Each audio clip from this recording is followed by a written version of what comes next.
Welcome to the podcast, Let Them Talk. My name is Yuri Bobbert, and this is the last episode of this year of this podcast where we receive esteemed guests to talk about leadership, craftsmanship, entrepreneurship. And today we have a special guest, which is Jean-Hugues Migeon. Jean-Hugues Migeon and myself, we started the company Anovi a couple of years ago, but we're going to talk about that company as well, so we know each other already. Well, first of all, Jean-Hugues, we met at a large organization, large enterprise, Nationale Nederlanden Group, because of the fact that we want to solve the issue of a regulatory requirement with a technology. And I personally dealt with that issue, and for me it was quite cumbersome. So that was the main reason why I've approached you to help me with that. And perhaps it's nice to know for the viewers your background and also what you did in that organization with regards to implementing, in this case, the GDPR into technology. Yeah, yeah. So I have a master's degree in law, specialized in actually international public law. So not so much related to technology initially. So it's more the conflict between states and solving the conflict between states. So the work of the International Court of Justice. But in the last months of my studies, I decided to specialize more into law applied to technology, and especially at the European level, where I specialized at the time on GDPR. I graduated in September 2018, and I did my whole master thesis on the implementation of GDPR and the conceptual differences that there were between North America, Europe, and China, and East Asia, actually, because it included also Japan. And that's how actually, yeah, I came into Nationale Nederlanden because, well, the idea was to bring my GDPR knowledge, my privacy knowledge, at a moment where most company, to be honest, did not know what to expect, even though the regulation was already implemented, already into force. It was not implemented in most organization, and everyone was a bit, let's say, drowning under additional administrative burden. And I think, well, it was quite good at the time. What we did, well, it was that you decided to embed a privacy specialist into the information security. And we see that 6 years after, most companies have done the same, have embedded either security into privacy. It's more, let's say, rare, but most of the time we see a lot of CISO being DPOs or privacy officers being also security officers. Okay, thank you. What's a CISO?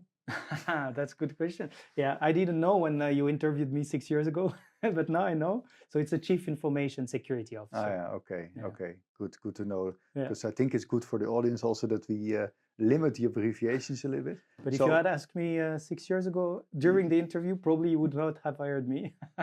I had the same thing when I was first appointed as CISO. I didn't know what it was either. I only heard somebody saying, "Hey, the abbreviation stands for career soon over," and that's in some cases indeed the case. But we are going to talk about today about the influence of artificial intelligence, but then specifically in combination with international regulations that are out there. That's one, but that's also becoming now more and more important. We already saw that with GDPR. That the implications of implementing the General Data Protection Regulation in Europe had huge ramifications for doing business in the US and in Asia, but specifically in the US, specifically after Trump was elected, because then the GDPR for Trump was, let's say, less relevant. And that was also in the same time that we met each other. But now we encounter basically the same thing with the Artificial Intelligence Acts. Yeah. Globally, so that's what we're going to talk about. My first question basically is that what do you do in daily life with AI? How do you use it? Yeah, that's actually I'm sometimes also impressed myself about how much I'm using it. I'm using it for, well, many different tasks. So, well, the one I use the most, to be honest, is ChatGPT, or actually its equivalent from Mistral called Le Chat. I'm not using it only because it's French, but it's also because it's European. And I feel that, let's say, the biases that are embedded within these models are more in line with what we are trying to do. I have a couple of and experiences with bias coming from models in the US, which I experienced. But yeah, so Mistral, most of the time I use it for maybe redrafting my notes, especially after meetings for myself. I try, of course, not to put any customer data, but typically you can use it by saying company X or person Y. So that's the one I used almost every day. I use it also for marketing when we have some posts to prepare. That's quite handy. Just you have an idea, you have the whole, let's say, structure in mind, but you don't necessarily want to spend an hour really writing it well, and especially with nowadays all the LinkedIn posts, you have so much that people don't spend more than 30 seconds on it. So the idea is that just to make it good enough, we keep AI out of the, let's say, the articles that we're writing, but really for the LinkedIn post, I think it's good enough. And I use it actually a lot, and I learned a lot from artificial intelligence with development because, well, I'm a lawyer by background. I learned, let's say, security on the job, information security, and I learned programming and IT by myself. So by just testing a bunch of stuff and failing, retrying, and then succeeding.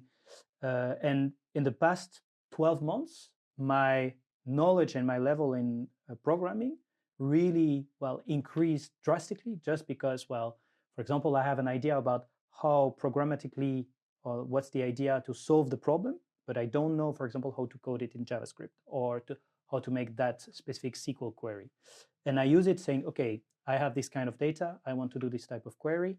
Can you help me define a SQL query? Or can you help me define a JavaScript script?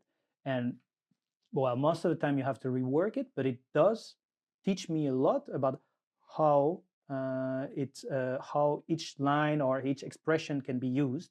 And I learned a lot. So now actually I use it less and less for programming, but I've learned a lot in the past 12 months thanks to it. So I would say that these are, let's say, the three main points for which I use AI most of the time.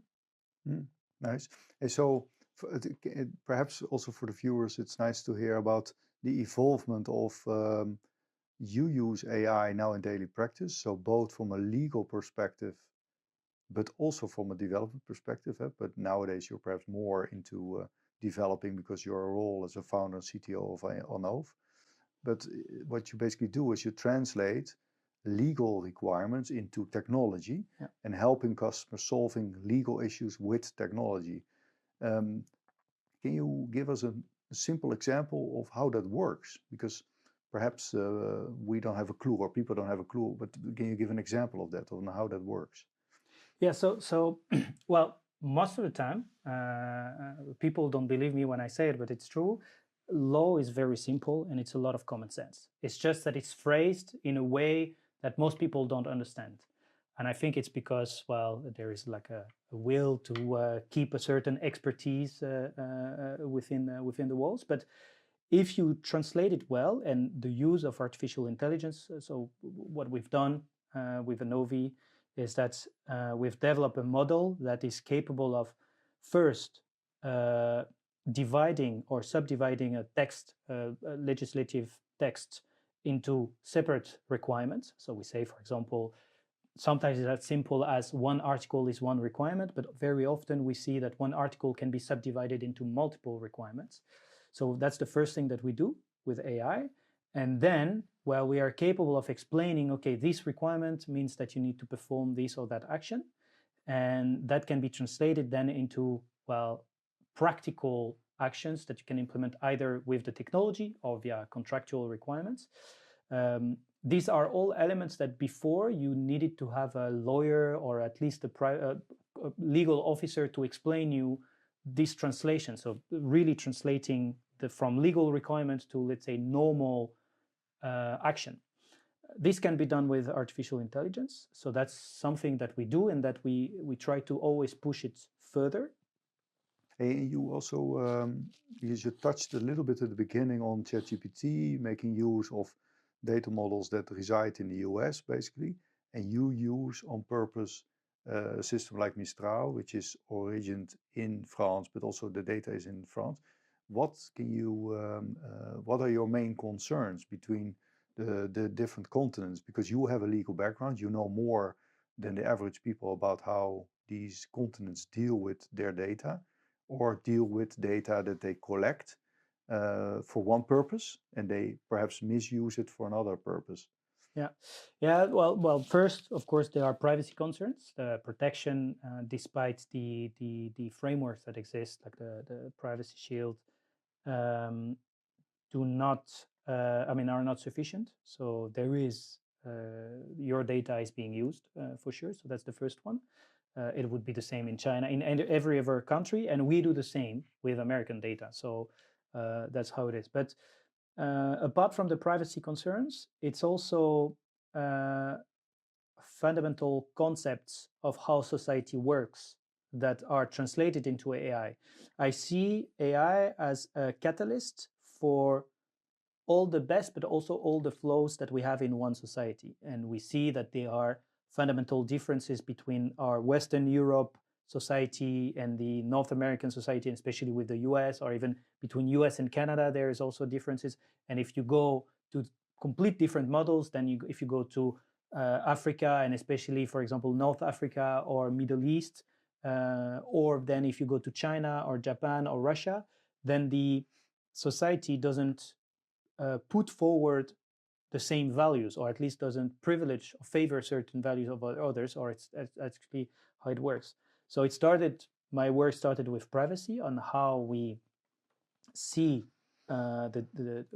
conceive privacy in Europe compared to China, because I was studying in China at the time, and how it is perceived in the US.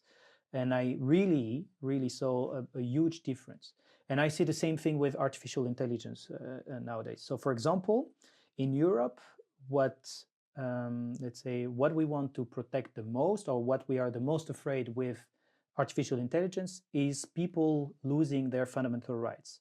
And you see it with actually how the EU AI Act is phrased and how it is developed. It's all about risk management and making sure that people and their rights are protected. It's all about transparency rights, transparency risks, or high risk application when it's applied to health or as a safety component into maybe vehicles or aviation, etc.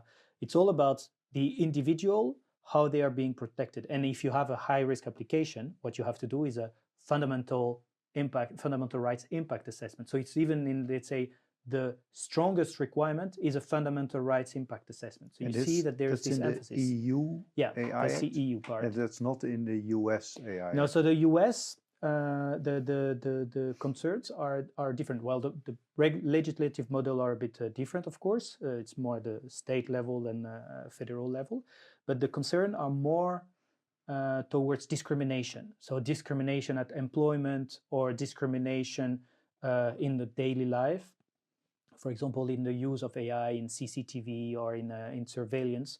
And it actually resonates with the broader issue of communitarism in the US, or at least where communitarism is way bigger in the US than in the EU.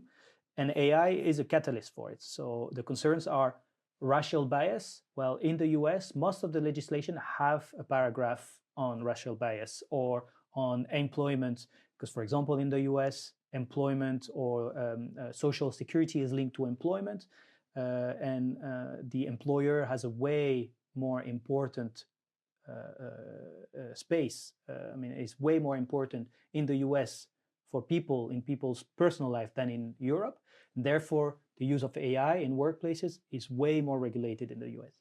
And for China, it's even completely different. It's actually 180 degrees shift compared, for example, to the US or even to Europe, where in Europe and US, we forbid the use of AI in surveillance, and we try not to have it. And for example, social scoring is completely out of the equation. In China, it's completely different. In China, they actually favor that system, but also because the values, or let's say what is put forward, is completely different. In Europe, it's more the individual rights, the fundamental rights, and making sure that people have the freedom of speech and that the individual prevail over the society, of course, to some extent, but the balance, let's say the scale between personal rights and society rights is slightly in favor of the personal rights, the individual rights. In China, it's the other way around. Everything is about public order. It's also because historically China is such a large country with such a big population that you need to have a strong administration and you need to have a strong regulation over the public interaction and the individual interactions between individuals. And therefore, social scoring or the control of the behavior of individuals in society is way stricter. And that's why, for example, AI is used in that case for social scoring, or that the individual rights are less important in the Chinese regulations. Clear, yeah. Hey, so now, so I hear you talking, and now I hear the majority of what I hear is a lawyer talking, but you're on the other hand also an entrepreneur. So I'm going to give you an hypothesis and see if you either reject it or confirm it. I was wondering, so Mario Draghi, beginning of September, brought out a report about the European economy. And he basically said, well, in Europe, we suffocate our companies. We basically suffocate our entrepreneurs, small, medium-sized companies. 1/3 of the companies escaping to the US because of the legislative burden. Many of the unicorns are also now developed in the US due to the, let's say, less regulated markets there. Do you think, so that's my hypothesis a little bit towards you, but then your opinion as an entrepreneur, do you think that what if we would, let's say, adopt the same regulations here for for example, the AI Act, let's focus on AI, would that be more beneficial for the prosperity of our economy in the EU?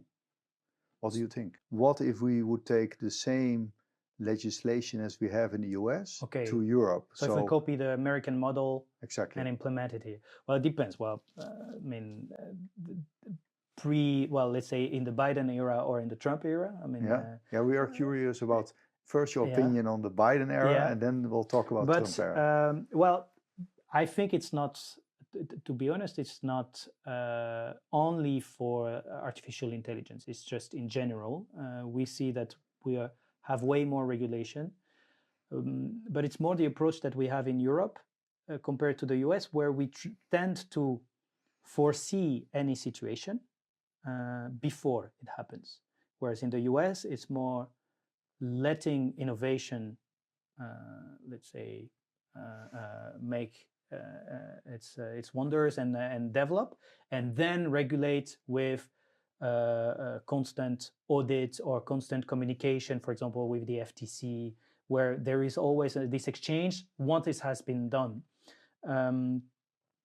So if we the thing is, I don't think if we adopt the American model in Europe, I don't think it would work, because you would have to change the entire society. So you would have to change the perception that we have on, for example, safety of the work and safety of your job. Because in the US, you can become very rich and very successful, but you can also lose everything. I remember we once discussed with someone in the US, and he was telling us a very successful entrepreneur. And I will always remember what he said. He said, well, he made millions. I made millions. So he was living in the US. I made millions, but now my daughter is sick and I'm losing millions because I have to cure her. And despite him having been a very successful entrepreneur, he's still his personal life is being impacted by actually the model in the US. So it's maybe more philosophical response to your question, that more like, okay, how does it impact the entrepreneurship? I do have to say we have a lot of regulation in Europe, for sure, and it's not getting better. We have more and more. We see at least 5, 6, 7 regulations coming in just the technology sector on the use of, let's say, technology in the broader sense in Europe that will regulate every single aspect. And I'm not certain that it's indeed in favor of all the organization. So that's why we need to, let's say, the struggle over the compliance roles or the legal roles is getting bigger and bigger, and earlier in the life cycle of a company. So before, compliance was only, let's say, the problem or the issue of large companies, or at least if you were a medium-sized company, you could afford not to comply to this or that regulation because you could do it quickly. But nowadays, you have to be ready for every single case, and it's not really more an option to deal this regulation. And if you have to do it last minute, it's not possible anymore because the requirements are so harsh, there are so many requirements that you need to comply to, that I mean you will always have to improve it every single day.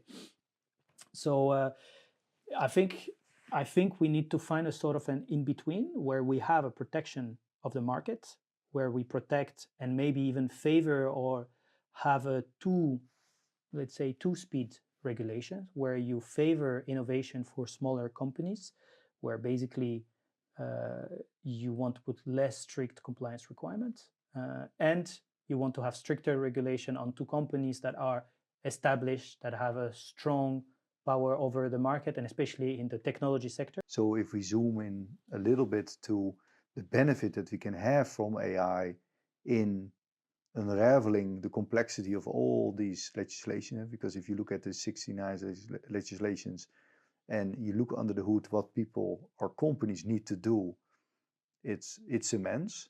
So perhaps we can zoom into a specific example of a mid-sized company that uses AI, for example, is a fintech organization, so needs to adhere, for example, to this Digital Operational Resilience Act to ensure that the stability of the monetary system is there. And, for example, need to adhere to, obviously, the General Data Protection Regulation because they process data. So you have three regulations for, let's say, a mid-sized company of 25 people, not capable of hiring dedicated staff, but they want to use AI in favor of running their business, but they also they're also bound to the rules of these regulations. If we zoom into that case, what would you, as both a lawyer as well as a technology entrepreneur, do in such a case? Yeah. So, well, that's a very good example, because that's also the moment where you are at the verge of becoming a, let's say, larger company or medium-sized company. Yeah, from startup to scale up. Exactly, and then and we want to keep them in Europe. We don't want them exactly. to go to the US. So that's most of the time they tend to you receive an external investment, and then you just move to the US, to the Y Combinator or. Well, first of all, between these regulations, all the tech regulation, there's a lot in common, and you can often shoot two birds with one stone, but actually you can shoot the entire flock of birds most of the time by doing only a couple of actions. The first one is, all these regulations, despite, let's say, their harsh requirement or putting, let's say, stress onto your organization, they are here also to favor your business. So they are not super strict most of the time, especially because they are European regulation where you have to satisfy multiple member states, multiple models. They are, let's say, general enough for you to be capable of adapting your business to these regulations. So the first thing is it should always serve the business. Of course, you can't do business at any expense, but most of the time it's not the element that hinders your business. It's more actually doing compliance for the sake of doing it, but not doing it for serving your business. So if it serves your business, you will always find a way of being compliant and making money or developing your business. Then most of the time it's all about managing risk. That's the essence. They all, at least once in all these regulations, whether it's Digital Operational Resilience Act, GDPR, and the EU AI Act, they all talk about risk management. The idea is that you need to know, I want to start a program with AI, and I have a couple of risks. What are these risks? What does it imply? What's the impact of implementing this AI? And then you will have, from the different angles, from the tech angle or from the financial, I'm in a financial company, so I have additional requirements. I have to take into account, well, general data protection regulations or requirements, and I have to take into account, well, AI related requirements. But by just doing a risk assessment, you already cover what you need to do. And then most of the time, they all say the same things. You need to make sure that it's secure. Okay, then if you secure it, then you deal with all three of them. You need to make sure that it's documented. You secure all three of them. You need to make sure to know what to do when it's something bad's happening, when the shit hits the fan. Well, you also comply to all three of them. Actually, I would say that 80% of actions that you do and you would do even without thinking about regulations uh, serve the purpose and help you comply with these elements. Now, what most of the time I see with companies and even with ourselves sometimes is that we lose sight about why we are doing things. You think, oh, I'm gonna, for example, document my AI, but I'm not gonna, or I'm, let's say, gonna forget to document my AI, but because I'm caught into the operations and I lose sight why I should do it. You should do it because, well, it's a good practice, but also because it helps you in justifying what are the measures that are implemented in your organization. It helps you justify to a regulatory authority the conditions in which you use the AI, and it helps you explaining to people, to individuals, how their data is being processed. By just documenting it, you already satisfy all the three regulations. And it's the same for various regulations for the security.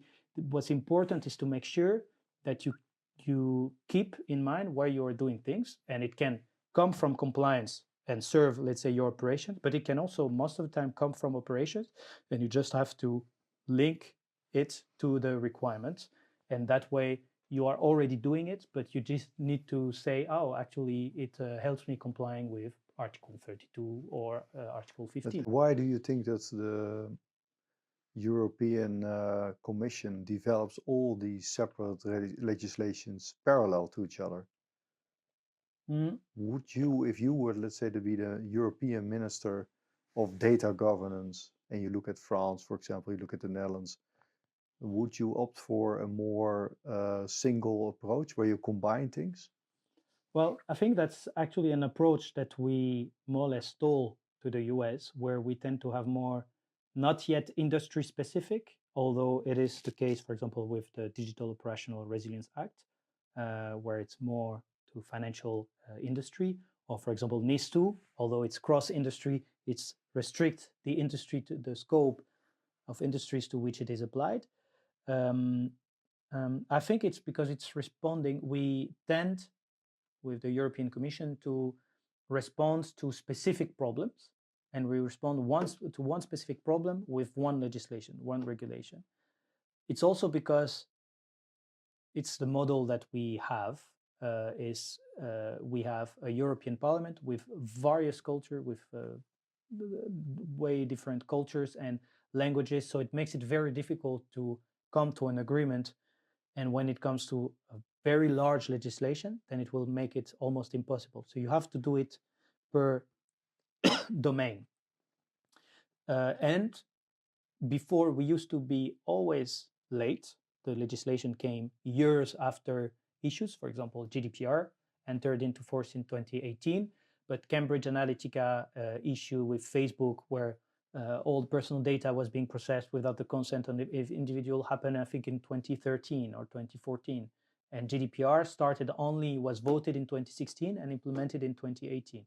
Now, let's say the AI revolution, or let's say the public commercialization of AI only started 1 or 2 years ago, and we already have an EU AI Act. So we are now more, let's say, prompt, capable of responding very quick to an answer.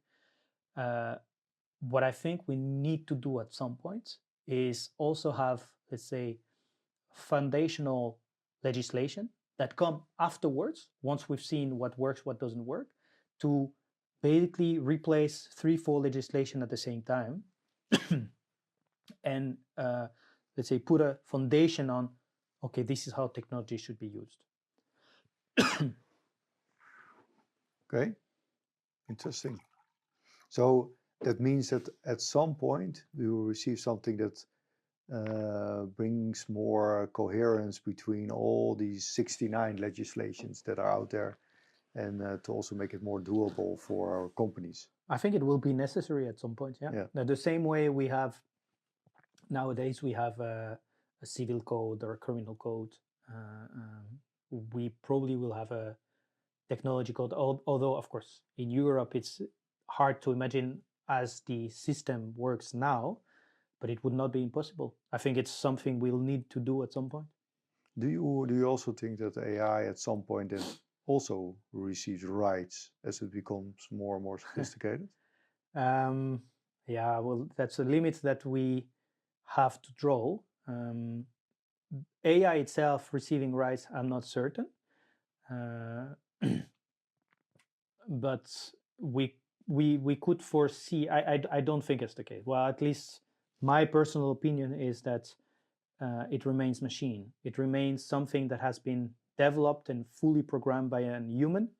So the whole responsibility and the whole accountability behind has to go to the humans behind, either the company or the individuals.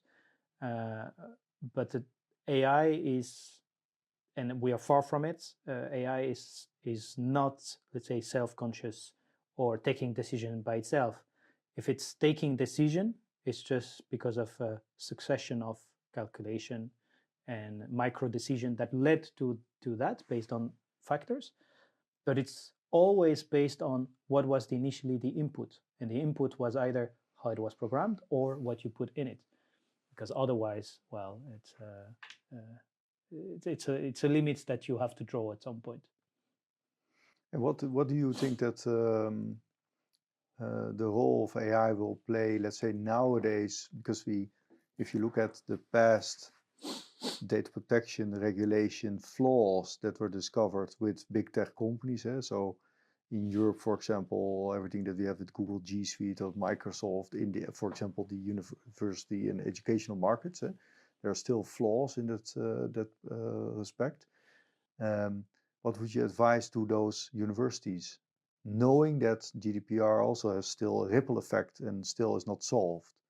What would you advise now to do? Because AI is going so fast. It's way faster than collecting data that we've seen over the past. This is way more, way quicker.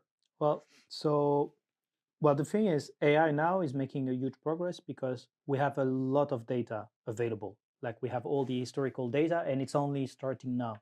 So meaning that we have a lot of very quick and impressive progress because we let's say, increased the amount of data that it processed or the amount of knowledge that it had and that it was trained on.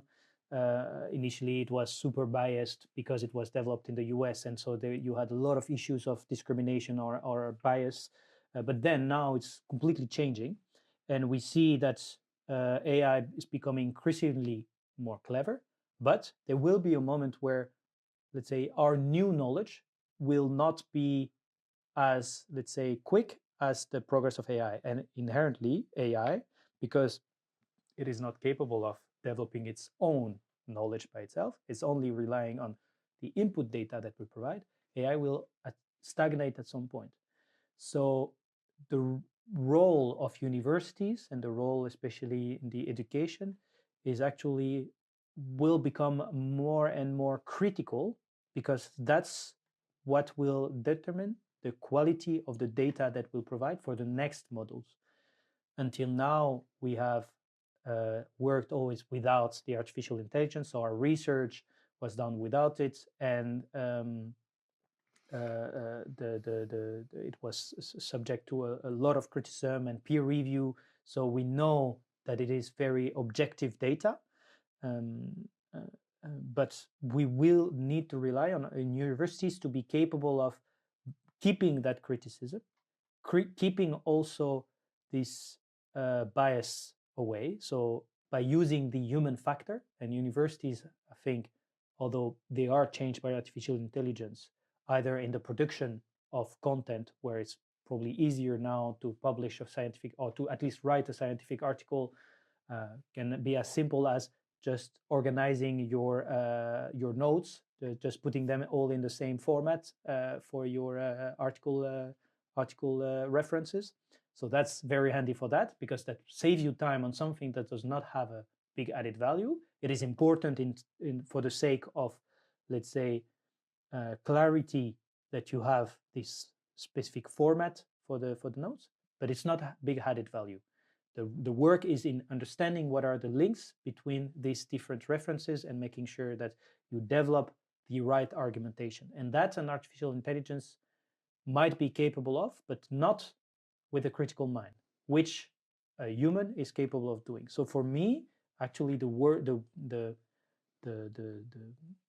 position of universities and the academic sector in general will be more and more important, because they will be the ones that will define the quality of the data. And if we lose that, if we lose, or let's say give up to the whole artificial intelligence performing all the work, all the research work on our behalf, and losing this critical mind, at some point AI will stagnate, we will not progress anymore, and then, well, that will be actually the beginning of the end, if I may say, where basically we will not progress at all. So AI will help in focusing on what really matters, where human can bring its skills at its best, and making sure that you have the biggest added value from your human component. But it's not replacing the human, not at all. It's actually really, and I see really the universities as the critical factor, critical determining factor. I mean, universities, but even schools before, teaching how to use AI in a correct way, fact checking. I mean, it was the same thing as with internet, right? When internet came in, and Wikipedia, when I learned at school, was never ever source out of Wikipedia, because it's false, because it was collaborative. Well, we are now like 10, 15 years after. Wikipedia became actually quite good encyclopedia. Of course, we still have the reflex to every time counter check or fact check everything that we read and cross the sources, and that's a very good practice, and we need to do the same thing with AI. Although with AI, it might be more time consuming to cross-reference the sources, because it's doing it faster than you would do as a human, but it also points you more towards what could be the answers. Yeah, that's a bit comparable to when we wanted to ban the pocket calculator 40 years ago in the universities. Mm-hmm. And then at some point somebody asked, well, do we want to train our students to become a calculator? Well, you don't want that. You want to have the calculator as a sort of an assistant, Yeah. doing the simple tasks for you, like calculations. Yeah. Hey, and so you would advise universities to carefully use AI technology, and be also more on scrutinizing the model that they're using in terms of checking the data, checking the information, checking also the materials that come out of it, or like a proper governance mechanisms on the data input, the type of model that's being used and the algorithm that's being used, and the outcome, and the rigorous check on the outcome, if it's still, if it is a fact, if it is synthesized with other sources, for example, and then checked also on the presentation of it. Yeah, so for me, I think what I would see really as an added value is also, why not include a part where you explain what you did out of the output of the AI. So let's say, for example, you started your research. It's interesting to see what did you use as input and what the model gave you as output, and how do you reflect on it. That can be a preliminary work, because that helps in understanding, okay, was the interpretation correct of the output, but was also the input that you selected correct, or did you already put your own bias in it? Because, well, I mean, if you select only a certain types of sources or one version of an element, then necessarily the AI will emphasize this bias, and then you will end up with having an output that proves your point, but actually only because you only provided what you wanted to your point. And you can very anyone today can easily manipulate any model by saying, by making it saying something that's completely wrong. Yeah. So You mean more reflecting on yeah, so it's really what is reflecting, produced. but it's also, I think, for universities, for the teaching part, I think it's important that they maybe teach the students also. I mean, accompany the students in the reflection of it. So, like the same way, for example, when you learn mathematics and you use a pocket calculator, you first learn to do the addition on the paper. It takes time, but then you do it with the pocket calculator, and then you start first the equations on paper.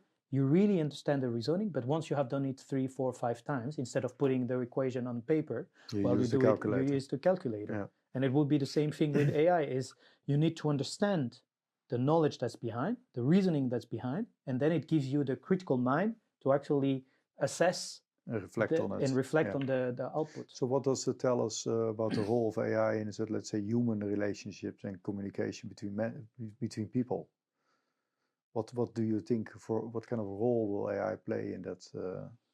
Well, so yeah, they could be. So first, well, we were discussing about this use of AI for tricking people. So I think we'll need to be a bit more alert in our conversation, and especially when you are not face to face, but for example over a computer or over a phone. So it will, I think, bring more,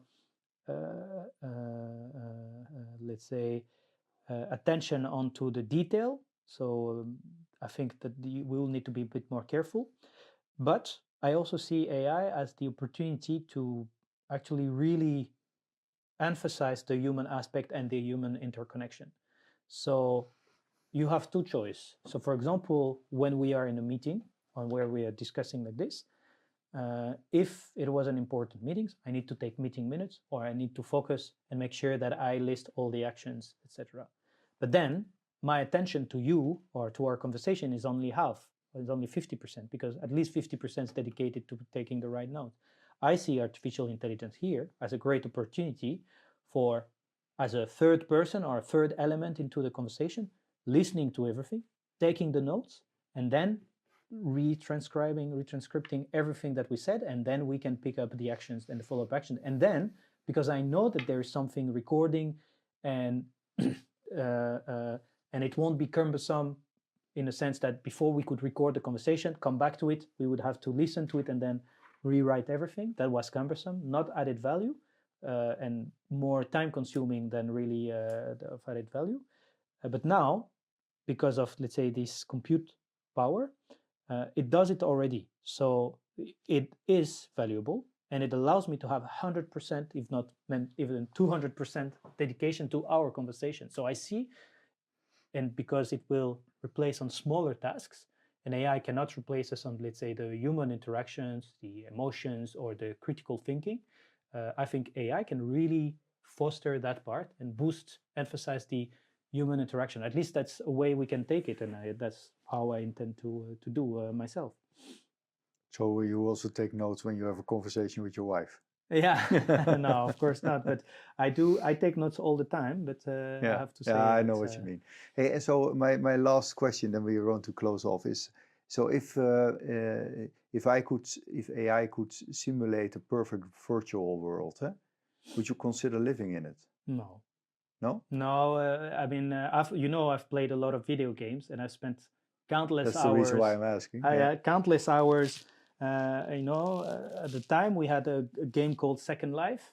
It was like simulating a whole life. So you could have a job, you could have a house, and you needed to work in order to buy the furniture to put in your house. A bit like now you have a Roblox, or you have all these games that still do the same thing, or even just The Sims.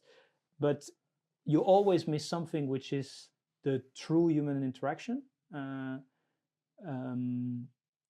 And well, I don't know, that there are some really essential elements in that AI cannot replace, or I don't know, that I prefer to not lie to myself and have a slightly less good life, but at least I know that what I have is true, than to have like a perfect life that's completely fake. Yeah, I think it also differs a little bit on generations, because you see the generation that's younger now prefers to have an alter ego with their avatar in a virtual life, but they also have a life in real life. I'm not certain. I think it depends on the age of the person, because you would have asked me the question 15 years ago, I would probably say, probably the virtual life. I think it depends a bit about the chances that you're given in your real life, and most of the time people who seek refuge into a virtual life are the ones who either were not given enough chances or did not have chance at all in their, let's say, real life. And that's maybe with AI we can, because it's producing a lot, it's also the occasion to actually share that wealth that is being produced, and it's accessible for to everyone. Yeah, that's the beautiful thing. Yeah. Okay, thank you, Jean, for your time. It was nice to talk to you about this topic of artificial intelligence. Thank you all for watching, and again, see you next time. Thank you. See you next time.